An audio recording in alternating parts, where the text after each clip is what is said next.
আসসালামু আলাইকুম। বিশ্ব বলা যায় এখন ভয়াবহ যুদ্ধের মধ্যে। ইরান ইসরায়েলের যুদ্ধকে কেন্দ্র করে সারা বিশ্ব কোনো না কোনোভাবে এই যুদ্ধের সঙ্গে জড়িয়ে পড়েছে। নানা রকম মেরুকরণ ঘটছে বিশ্ব রাজনীতিতে।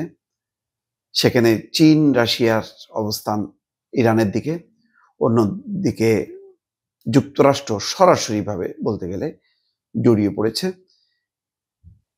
এবং ইসরায়েলকে একেবারে নিঃশর্ত সমর্থন দিচ্ছে। এমন পরিস্থিতিতে যুদ্ধের তীব্রতা বাড়ছে এবং বেলা বাড়ার সঙ্গে সঙ্গে যুদ্ধের নানা রকম খবরাখবর আসছে। গভীর রাত, ভোর রাত, এমনকি দিনের বেলায়ও পাল্টাপাল্টি হামলা চলছে। কয়েকটি খবর আনন্দবাজার পত্রিকাও দেখা যাচ্ছে যে এই খবরগুলো যথেষ্ট গুরুত্ব সহকারে তারা প্রকাশ করেছে। যেমন বলছে, ইসরায়েলে পরপর ক্ষেপণাস্ত্র হামলা ইরানের। ইসরায়েলে পরপর ক্ষেপণাস্ত্র হামলা ইরানের। তেল আবিবে আছড়ে পড়ছে বোমা। ট্রাম্পের পদক্ষেপ নিয়ে এখনো ধোঁয়াশা। অর্থাৎ ট্রাম্প এই পরিস্থিতিতে কি করবে, যুদ্ধে জড়াবে কি জড়াবে না, এখনো মুখ খুলছেন না তিনি। তিনি বলছেন যে আমি কি করব তা এখনো কেউ জানে না। তার মানে যে কোনো মুহূর্তে জড়িয়ে পড়তে পারে বা একটা কৌশল হয়তো আছে বা কিছু হয়তো অপেক্ষা করছে।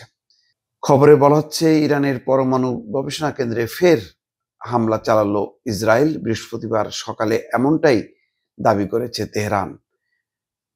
ইরানের সংবাদ সংস্থা ISNA জানিয়েছে, খন্দাব শহরে ভারী জলের গবেষণা কেন্দ্রে হামলা চালিয়েছে ইসরায়েলি বাহিনী।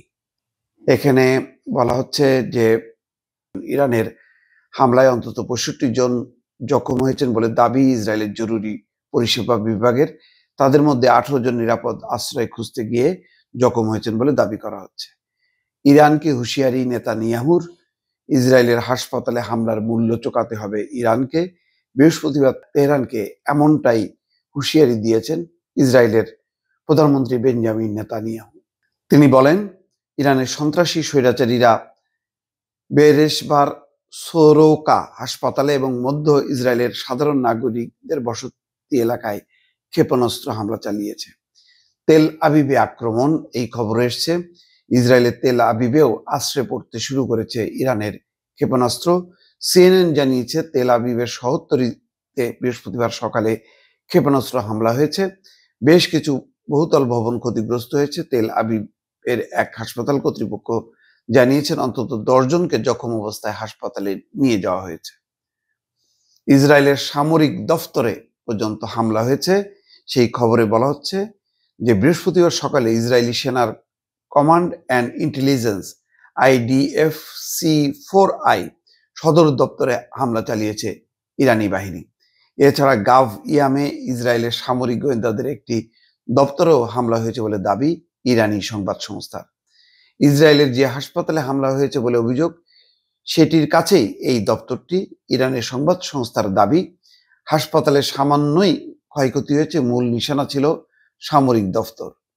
ইসরায়েলে পরপর ক্ষেপণাস্ত্র হামলা। বৃহস্পতিবার সকালে ইসরায়েলের বিরুদ্ধে পরপর ব্যালিস্টিক ক্ষেপণাস্ত্রের হামলা শুরু করেছে ইরান, এমনটাই দাবি করেছে ইসরায়েলি বাহিনী। তাদের অভিযোগ, বৃহস্পতিবার সকাল থেকে কয়েক ডজন ব্যালিস্টিক ক্ষেপণাস্ত্র ছুড়েছে ইরান। তার মধ্যে কয়েকটি সাধারণ নাগরিকদের বসতি এলাকাতেও ছড়িয়ে পড়েছে বলে অভিযোগ ইরানের। দর্শক, চলছে এই অভিযোগ পাল্টা অভিযোগ, হামলা পাল্টা হামলা। হাসপাতাল, বিশ্ববিদ্যালয়, জনবসতি, কোনো কিছুই বাদ যাচ্ছে না। শেষ পর্যন্ত এর পরিণতি কোন দিকে গড়ায় তার দিকেই সবার অপেক্ষা। দর্শক, ভালো থাকবেন। আল্লাহ হাফেজ।